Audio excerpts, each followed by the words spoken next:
Okay, we're gonna go, so we don't have public comments, so we're gonna go to consent calendar. Do any commissioners want to pull anything from the consent calendar? Commissioner Linke? We did receive one public comment on item number 2, requesting that the Sharrows be expanded from, I think, Segoiva Wy out to Asenico Terrace. I don't know if staff had any comment on that. Other than that, I strongly support both of the items on the consent agenda and appreciate Mr. Miles and Mr. Kim's excellent staff reports. Mr. Kim? I believe since we have public comment on item number 2 that we would pull it, and then I could read the public comment and then have further discussion after the commissioners make a motion to do that. Okay, sounds good. So someone wants to make a motion to pull item 2? I'll make a motion. I'll make a motion to pull item 2 on the consent calendar, shared lane markings on Levante Street from Segoiva Wy to La Costa Avenue.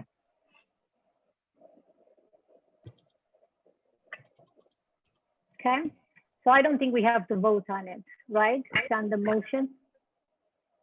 Shouldn't be a motion, just I want to pull. Okay, that's fine. So we're gonna move on.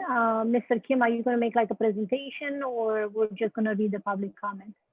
I can start off by reading the public comment and then answer any clarifying questions that the commissioners might have. Okay. This is from Mr. David Levin. Members of the Traffic and Mobility Commission, having shared lane markings and other appropriate signage, alerting drivers to share the road for the sake of all bicyclist safety on Levante Street will be greatly appreciated by all bicyclists who navigate the narrowness of this street, especially when parked cars and trucks are present. I am very appreciative that Council Member Teresa Acosta, City Traffic Engineer John Kim, Associate Engineer Lindy Pham, and everyone on their teams who conducted the study found that there is indeed a need to improve Levante Street for all bicyclists. And I'm pleased that the Carlsbad Traffic and Mobility Commission will be hearing the recommendation. However, I am a bit disappointed that the recommended starting point for the Sharrows and related signage will be only between Segoiva Wy and La Costa Avenue on Levante Street.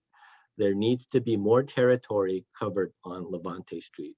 The width from one side of Levante Street to the other side, starting from Asenico Terrace to Segoiva Wy, appears to be similar to what the engineers are recommending for shared lane markings on Levante Street from Segoiva to La Costa Avenue, especially with parked vehicles. In other words, the installation of Sharrows and other appropriate signage should be expanded on Levante Street from Asenico Terrace to La Costa Avenue, not just Segoiva Wy to La Costa Avenue. That shortcoming would not lend itself to bicycle safety to all the areas needed on Levante Street. Without delay to deciding on the engineer's recommendation, it is my hope that the Traffic and Mobility Commission will request another look at an extended placement, shared lane markings, and other appropriate signage from Asenico Terrace to La Costa. Thank you very much. Okay, so the staff has any comment on the public comment or response? My comment is based on the staff report that was provided to the commissioners, where we stated that it's not common practice for us as engineers to consider Sharrows on residential streets that are posted at 25 miles per hour. We feel that these types of streets, the speeds are low enough where Sharrows aren't necessary, and that placing too many Sharrows would detract from the areas that would need it. But because a portion of this roadway is defined as a school street, we make the recommendation that Sharrows be placed on Levante between Segovia and La Costa Avenue. But if it's worth the discussion, staff is open to expanding that if the Traffic and Mobility Commission were to agree that it would be appropriate to expand the markings to Arsenio Terrace. Commissioner comments? Commissioner Pensier? I'd have some questions for Mr. Kim. How much extra roadway are we talking about there to add what's been requested by the resident?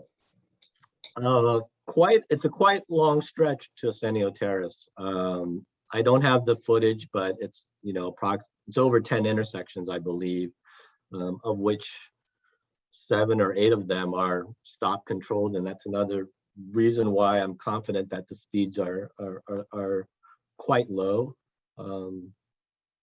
I don't know if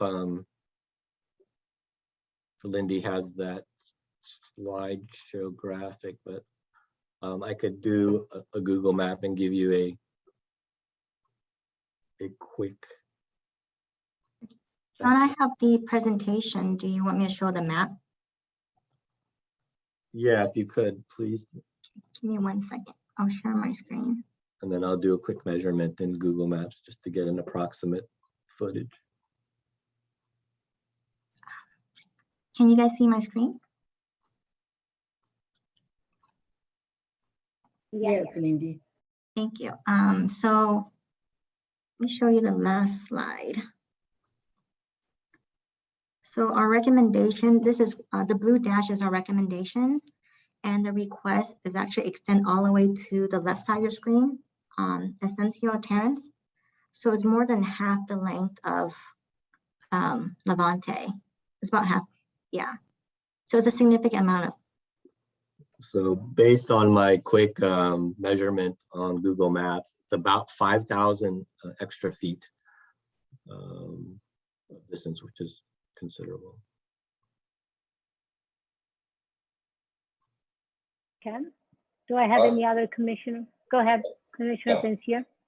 That extra, well, it's almost a mile extra, apparently.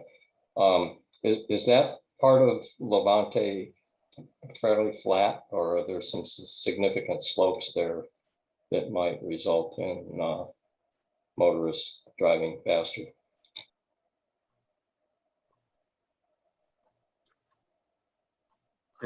I mean, I can't say for certain. My recollection is that it's relatively flat. I don't think there are any severe grades. It's not completely flat, but I can't recall of any significant grades in that portion. Thank you. Any other commissioner? Commissioner Lincoln?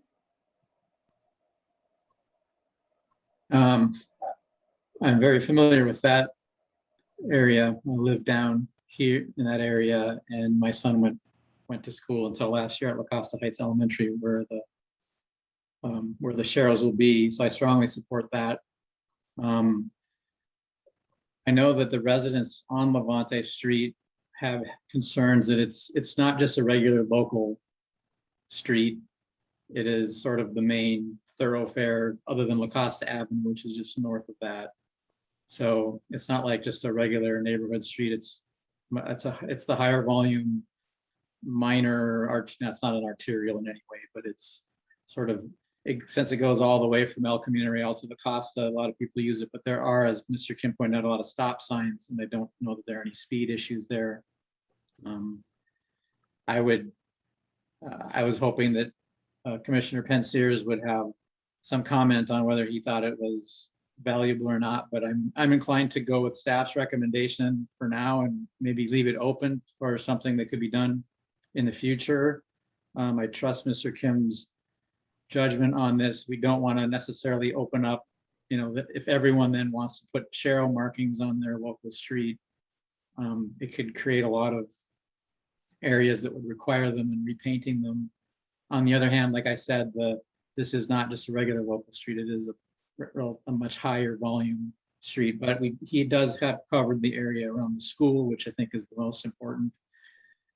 So I'm struggling to, come to a decision, but I would go with staff's recommendation, I think. Okay, any other comments, Commissioner comments, Vice Chair Perez? Yeah, the only thing for me is coming from El Camino Real and going eastbound on Levante. I think within a couple of 100 meters, you have that 3-point section. I think it's like Levante and Anillo. But going eastbound on Levante, that is kind of a, yes, thank you for that pointer. On that turn, it is a kind of a climb of a hill. So I guess that's where I can understand where, if you're going westbound towards El Camino Real on Levante, that could be a little bit of an issue of cars speeding. And then people on, I think, Anil, I apologize if I don't know the correct street name, but that point right there to turn is a little bit of a, I guess, not a blind section, but you just have to take caution. So, but again, I'm agreeing with staff's recommendation just to try this out with that highlighted location. So, Commissioner Linke? And the resident suggestion was, I don't know how to pronounce it, Esenico Terrace, which is beyond at that point where your concern is. So I would go with staff's recommendation, but I do understand the resident's concern, and maybe that resident can keep an eye on things. And if the Sharrows are really working well and he thinks that they could work well, maybe he could resubmit in the future. And with that, I would make a motion that we approve the consent agenda, or do we need to handle these two separately? Yes, we're gonna have to vote on the consent calendar separate than the one that we pulled. Okay, I would move approval or recommendation of staff's recommendation on item number 2. I'll second. Okay. And because I didn't get to put my comments, but I do support staff's recommendation because it doesn't seem that we have speeding. If we had higher speeding, then I'll be a little bit more concerned. But because of that, we'll try it out. And then just like Commissioner Linke stated, if it works and the residents still feel that it's needed, please bring it back and we can revisit it. So with that, I have Commissioner Linke made the motion and Commissioner Pensier seconded. Can we go for a vote, please? Commissioner Coelho, Aye. Commissioner Linke, Aye. Commissioner Fowler is absent, Commissioner Pensiers, Aye. Vice Chair Perez, yay. Chair Goken. Yes. Please note it passed 5-6 with Commissioner Fowler being absent. I also need a motion to pass the consent calendar. I would move approval of the other item on the consent calendar. And again, thanks to Mr. Miles for work and staff report on that. Okay. I'll Do I have second. a second? Okay. Commissioner Linke made the motion to approve the consent calendar. Vice Chair Perez seconded. Can we go for a vote? Commissioner Coelho, Aye. Commissioner Linke, Aye. Commissioner Fowler is absent, Commissioner Pensiers, Yes. Vice Chair Perez, You are muted. You're still muted. okay. Chair Goken. Yes. Please note it passed 5-1, Commissioner Fowler being absent.